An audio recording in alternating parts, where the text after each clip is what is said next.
If you're 25 to 35 years old, अभी भी पाकिस्तान में आप लाख रुपए कमा रहे हो जॉब मार्केट में, this video is for you and how to basically help you get over 100,000 अपने पहला 2 लाख रुपए सैलरी 3 लाख रुपए सैलरी टच करो आप and अल्लाह की मर्जी से you go even further ahead। इस वीडियो में 3 चीज़ों के बारे में बात करना चाहता हूँ that personally helped me go from lakh रुपए all the way up to 3.5 lakh रुपए with गाड़ी और तकरीबन 200 litre fuel in 3 years, right? सबसे पहली चीज़ सबसे important चीज is if you're not growing then you're not really doing your job right। मेरी पहली जॉब में I was working for as an independent marketer जिसके अंदर I had to learn everything from website design to graphic design to paid ads, coding, content writing, सारा कुछ all the way up, right? So मेरे जैसा बंदा जिसका कोई marketing background नहीं है, that first experience help me so much कि जब मैं अगली जॉब में गया able to negotiate a higher price, तकरीबन 1,60,000 रुपए के करीब I was able to get a job. Now although not a huge jump,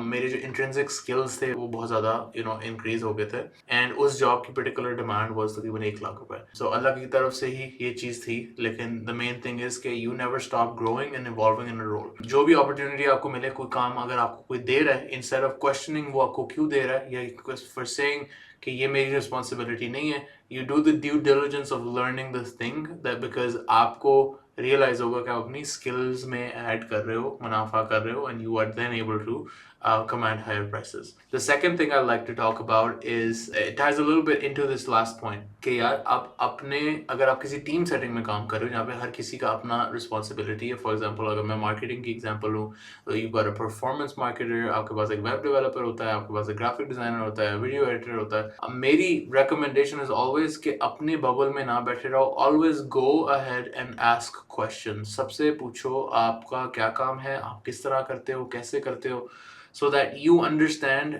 सबकी क्या वैल्यू है। और ऑल्सो अगर किसी भी वजह से कोई अगर अपना काम सही से नहीं कर पा रहा है, you can sort of assist them in that role as well.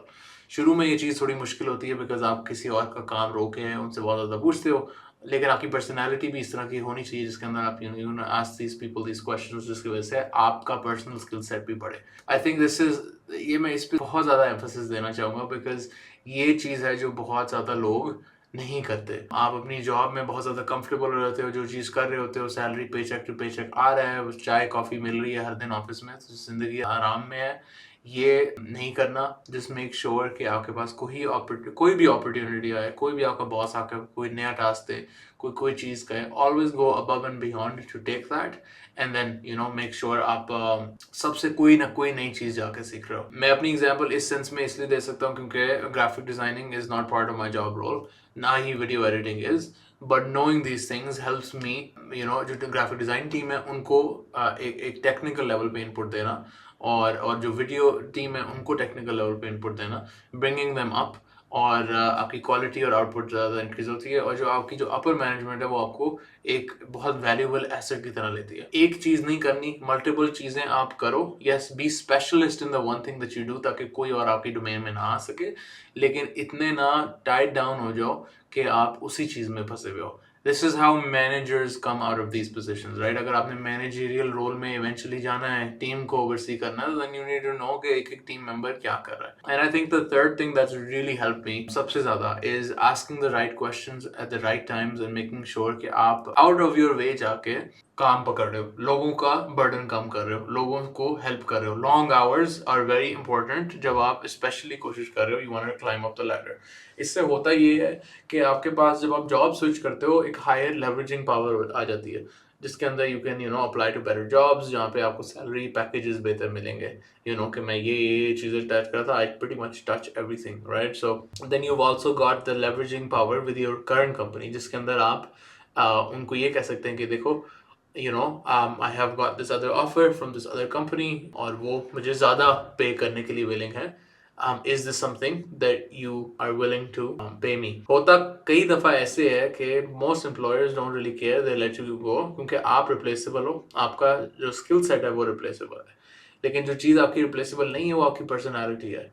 Companies के लिए एक बंदे को रिप्लेस करना बहुत बड़ा मसला हो जाता है, specially if they are very very competent. आप अपनी स्किल सेट को यूज़ करते हो, अपनी पर्सनैलिटी को यूज़ करते हो, अपनी सारी जितनी भी चीज़ें आपकी, आप उनको जब सही से यूज़ करते हो तो you become an asset for the company and very hard to replace. हर कोई रिप्लेसेबल होता है, ये इस चक्कर में कभी भी ना पड़ना कि यार मुझे तो कोई रिप्लेस नहीं कर सकता, everybody is replaceable. But the idea is कि आप इतने सॉलिड प्लेयर बन जाओ कि आपको कभी भी कोई भी आके ये नहीं कह सकता कि यार ये बंदा नहीं सही, इसको काम नहीं आता या इसको टीम से निकाल देना। These are three of the main things. And personally मैं अपनी एग्जांपल अगर दूं तो I have use these religiously, मतलब एक साल पहले साल learn everything at that I could, second साल जो था मेरा विद द न्यू एम्प्लॉयर, सारे लोगों का काम करना, वन मैन टीम होना is a very important thing. I am not saying कि आप इतना ज़्यादा काम ले लो कि आपकी ज़िंदगी ख़त्म हो जाए और सिर्फ वही करते रहो, but the idea is you make sure कि you are present in the moment and making sure कि सारी चीज़ें हैंडल्ड हैं and go above and beyond for your boss. लोग बहुत ज़्यादा कंप्लेसेंट हो जाते हैं अपनी जॉब लाइफ में। आप अपनी डेली रूटीन में आते हो, सुबह आते हो, शाम में जाते हो। आई अंडरस्टैंड ज़िंदगी में और बहुत से मसले मसाइल चल रहे होते हैं, लेकिन जब आप काम पे आते हो तो सबसे इम्पोर्टेंट चीज़ ये है कि यार यूर गिविंग योर 110%। ठीक है, सैलरी नहीं बढ़ रही, ठीक है, काम कोई और कर रहा है, कोई कोई धोखेबाजी कर रहा है आपके साथ, कोई झूठ बोल रहा है, कोई क्रेडिट ले रहा है आपके काम का, but at the end of the day ये लोग बहुत ज़्यादा आगे नहीं जाते। अंडरस्टैंड दैट फंडामेंटली अगर आपको कोई रिप्लेस नहीं कर सकता, then frankly you're going to be an asset to the team। और आप की जो सैलरीज हैं जो आपकी, you can command higher and higher salary rates wherever you go, because that's just the value that you build for yourself, for the company that you're working in।